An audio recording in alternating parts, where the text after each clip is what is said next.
วัสดีครับสวัสดีครับสมาชิกทุกท่านครับยินดีต้อนรับทุกท่านเข้าสู่ช่อง VP ธรรมดานะครับ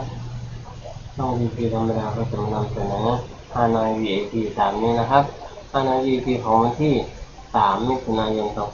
2568นะฮานอย VIP ก็คือเลขจากประเทศเวียดนามนะจากประเทศเวียดนามนะครับ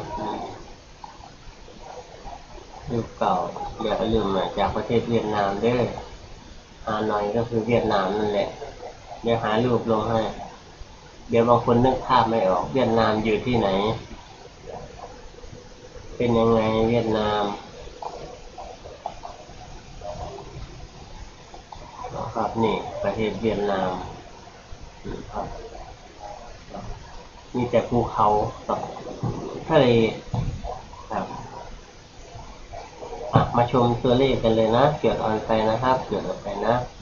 เกิดไปเลยครับ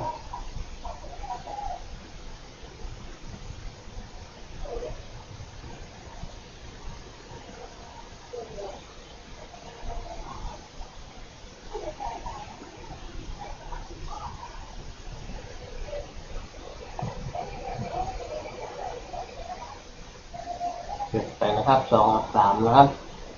2772288229522002211237733883393330033113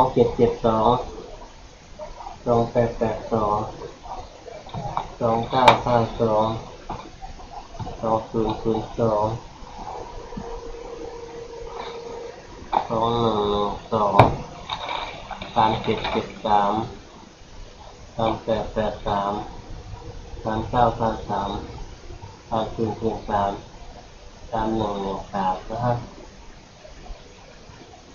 เน้นที่292021393031นะครับตามนี้เลยนะครับส่วนชอบค่อยนำไปใช้นะดูใหม่อีกรอบก็ได้นะครับดูใหม่อีกรอบก็ได้นะครับส่วนชอบค่อยนำไปใช้ครับ